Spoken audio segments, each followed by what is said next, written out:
옛날 옛적 프랑스의 아틀리에르 마을 근처에는 마법의 정원이 숨겨져 있었습니다. 이 정원은 신비로운 식물과 환상적인 생명체들이 살고 있는 곳으로 알려져 있었고 많은 사람들이 그 존재를 믿지 않았습니다. 그러나 마을의 젊은 소녀 엘리는 늘 이곳에서 무엇인가 특별한 것을 발견하고 싶어 했습니다. 그녀는 정원을 찾기 위해 매일 모험을 떠났고 마침내 정원의 입구를 발견하게 되었습니다. 정원에 들어서자마자 엘리는 눈부신 아름다움에 압도당했습니다. 하늘 높이 자라는 나무들, 온갖 색깔의 꽃들, 그리고 유리처럼 투명한 폭포가 깊은 호수로 흘러들고 있었죠. 엘리가 호수 가까이 다가가자 믿을 수 없는 일이 벌어졌습니다. 호수 속에서 한 마리의 아름다운 인어가 나타난 것입니다.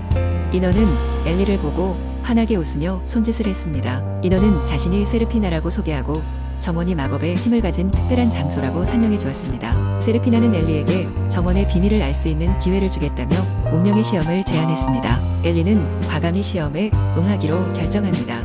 첫 번째 시험은 용기였습니다. 엘리는 깊은 숲속에서 사람의 목소리로 울부짖는 사나운 늑대를 만나게 됩니다. 그 늑대는 정원의 다른 생명체들을 괴롭히고 있었고 엘리는 늑대를 막아야 합니다. 엘리는 두려움을 이겨내고 지혜롭고 빠르게 생각하여 숲에 나뭇가지를 이용해 늑대를 혼란에 빠뜨리고 쫓아냅니다.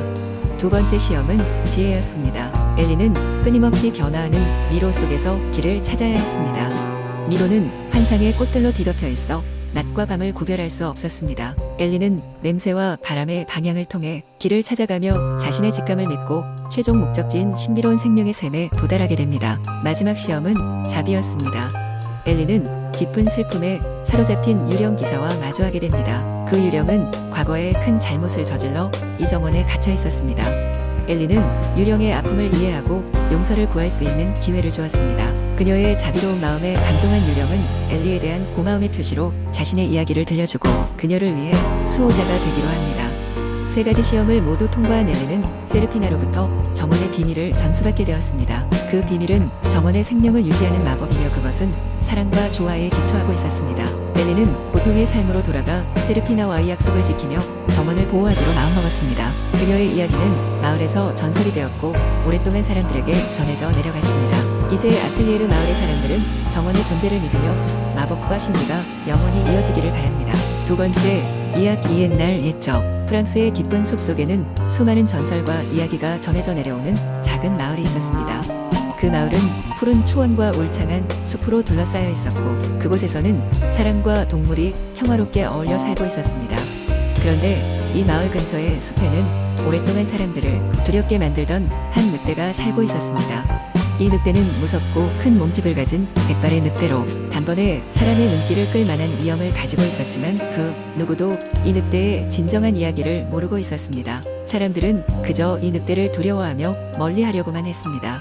하지만 마을 한편에 살던 한 양치기 소녀는 이 늑대의 이야기를 듣고 싶었습니다. 소녀는 순수한 마음을 가지고 있었고 언제나 진실을 알고자 하는 열망이 강했습니다. 그래서 그는 어느 날 용기를 내어 늑대가 자주 목격된 숲속으로 들어갔습니다.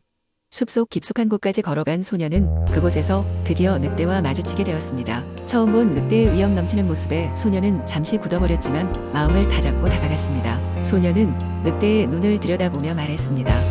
무서워하지 않을게. 난 그저 당신의 이야기를 알고 싶을 뿐이에요. 그러자 놀랍게도 늑대는 소년에게 인간의 말로 대답했습니다. 내 이야기를 알고 싶다고? 사람들은 나를 두려워하지만 너는 용기 있고 지혜로운 아이로구나. 그렇다면 너에게 이야기를 들려주지. 늑대는 과거에 평범한 늑대였지만 어느 날 마법을 가진 한 요정에 의해 인간의 지혜와 언어를 얻게 되었다고 말했습니다. 하지만 그 대가로 그는 영원히 숲을 떠날 수 없었고 오로지 이곳에서 사람들에게 무서운 전설로 남아야만 했습니다.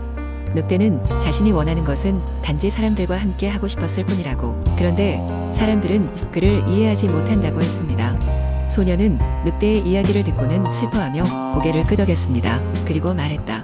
누구도 당신의 진실을 모르고 두려워했군요. 하지만 난 당신의 이야기를 들었으니 마을 사람들에게 당신의 진실을 전할게요. 소년의 굳건한 약속에 늑대는 미소 지으며 고맙다고 말했습니다. 마을로 돌아온 소녀는 사람들에게 늑대의 진실을 알리고 두려움 대신 이해와 소통의 마음이 중요함을 상기시켰습니다. 마을 사람들은 처음엔 믿지 않았지만 소년의 진실된 마음과 용기에 점점 설득되어 갔습니다.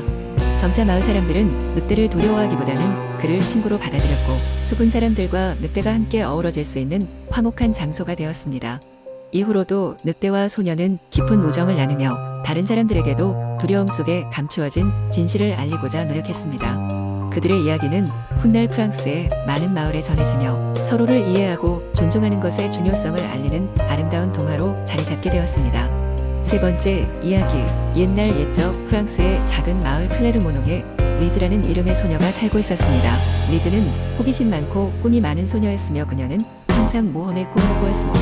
그녀의 가장 친한 친구는 마을 광야에서 발견한 작은 여우였는데 리즈는 이 여우에게 루라는 이름을 붙였습니다. 어느 날 리즈는 마을 끝자락에 위치한 오래된 도서관에서 매우 특별한 책을 발견했습니다. 그 책은 바로 전설로만 전해지던 플레르드 라리, 즉 황금꽃에 대한 동화였습니다. 이 황금꽃은 세상 모든 것을 치유할 수 있는 힘을 지녔다고 했습니다. 하지만 그 꽃은 마법의 숲속 깊은 곳에 숨겨져 있었고 오직 가장 순수한 마음을 가진 자만이 그 꽃을 발견할 수 있었습니다. 리즈는 이 이야기에 매료되었고 루와 함께 그 꽃을 찾아 나서기로 결심했습니다. 리즈와 루는 함께 모험을 떠났습니다. 그들은 푸른 들판을 가로지르고 고요한 강을 건너며 숲의 깊은 곳으로 들어갔습니다. 그 여정은 결코 쉬운 일이 아니었습니다. 그들은 여러 번의 시련을 겪었습니다. 마법의 숲에는 흔들리는 그림자, 속삭이는 바람, 그리고 움직이는 수목들이 가득했습니다. 하지만 리즈는 결코 두려워하지 않았습니다. 그녀의 용기와 루의 지혜 덕분에 둘은 계속해서 나아갈 수 있었습니다. 숲속의 가장 어두운 부분에 이르렀을 때 리즈는 길을 잃고 말았습니다. 주변은 점차 어두워졌고 한 치 앞도 보이지 않았습니다. 바로 그 순간 리즈의 마음속에서 희망의 빛이 피어났습니다. 그녀는 자신의 순수한 마음을 믿고 눈을 감고 기도를 바쳤습니다. 그때 놀라운 일이 일어났습니다. 루가 리즈의 주위를 맴돌면서 부드럽게 빛을 내기 시작한 것입니다. 루의 빛은 순수함 그 자체였으며 그 빛은 리즈가 잃어버린 황금꽃을 찾도록 이끌어 주었습니다. 마침내 그들 앞에 눈부신 금빛 광채의 꽃이 나타났습니다. 정확히 책에서 읽은 것처럼 플레르드 라 리였습니다. 리즈는 황금꽃을 살며시 손에 들고 깜짝 놀랐습니다. 왜냐하면 그 순간 자신의 모든 상처와 슬픔이 사라졌기 때문입니다. 더불어 루의 믿음과 사랑은 리즈가 황금꽃을 찾아내도록 도운 진정한 힘이라는 것을 깨달았습니다. 리즈는 마을로 돌아와 플레르드 라 리를 사용해 사람들을 도왔습니다. 얼룩진 마음과 병든 몸들을 꽃의 신비로운 힘으로 치유했습니다. 클레르모농 마을은 금세 행복과 평화가 넘치는 곳이 되었습니다. 리즈는 자신의 모험을 통해 진정한 순수함과 사랑의 힘이 얼마나 큰지를 깨달았으며 루와 함께 삶의 새로운 꿈을 꾸기 시작했습니다. 이처럼 리즈와 루는 그들의 이야기로 사람들에게 오랫동안 기억돼 영웅이 되었고 그들의 모험은 전설로 남아 후대까지 전해졌습니다. 네 번째 이야기, 옛날 옛적 프랑스의 작은 마을 외곽에는 깊고 신비로운 마법의 숲이 있었다. 이 숲은 낮 동안에는 평범해 보였지만 밤이 되면 나무들이 별빛으로 반짝이며 마법의 빛을 내뿜었다.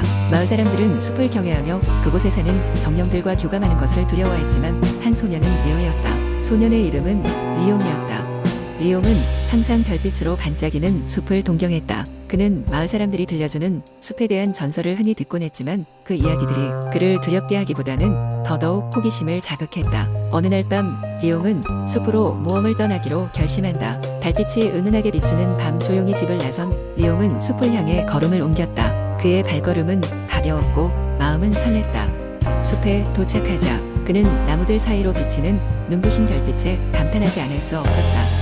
숲은 마치 하늘의 별들이 땅으로 내려와 춤을 추는 것처럼 아름다웠다. 숲을 걸으며 리옹은 한 가지 신비로운 소리를 듣게 되었다. 그것은 부드럽고 아름다운 멜로디로 마치 마법의 힘이 깃들어 있는 듯했다. 소리의 근원지를 찾아가던 리옹은 마침내 작고 웅장한 나무 아래 도착하게 되었다. 그곳에는 작은 정령들이 모여 노래를 부르고 있었다. 정령들은 리옹을 보자 반갑게 맞아주었다. 그들은 소년에게 이름을 묻고 리옹은 자신을 소개하면서 숲에 대한 이야기를 듣고 싶어 여기까지 왔다고 말했다. 정령들은 리옹의 순수한 마음을 알아채고 그를 위해 특별한 이야기를 펼쳐 보이기로 했다. 정령들은 수천 년 전 이 숲이 어두운 저주에 휩싸였던 때의 이야기를 들려주었다. 그 저주는 이 땅에 사는 생명체들을 모두 괴롭게 만들었지만 어느 날 별빛 아이가 나타나 숲의 저주를 풀어주었다고 했다. 별빛 아이는 별들이 모여 만들어준 마법의 존재로 숲에 평화를 가져온 영웅이었다.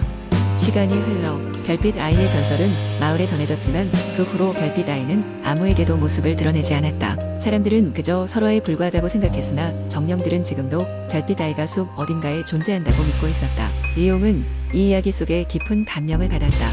그는 정령들과 함께 어울리며 밤새 숲을 돌아다니며 별들의 노래를 들었다. 그리고 떠나기 전 정령들에게 자신도 언젠가 별빛 아이처럼 용감하고 빛나는 존재가 되고 싶다고 다짐했다. 다음날 아침, 숲에서 나온 리옹은 마음속에 불타오르는 새로운 의지를 품었다. 마을로 돌아와 그는 숲의 신비로움과 별빛의 전설을 사람들에게 전하기 시작했다. 리옹의 이야기는 사람들로 하여금 숲을 두려워하기보다 더 깊은 숭배와 존경을 품게 했고 마을 전체에 평화와 화합을 가져왔다. 리옹의 이야기는 세대를 거쳐 전해졌고 별빛 아이와 마법의 숲에 대한 전설은 프랑스 전역에 퍼져나갔다. 그 후로도 숲은 여전히 밤마다 별빛으로 반짝였고 사람들은 숲의 마법을 존중하며 조화를 이루며 살아가게 되었다.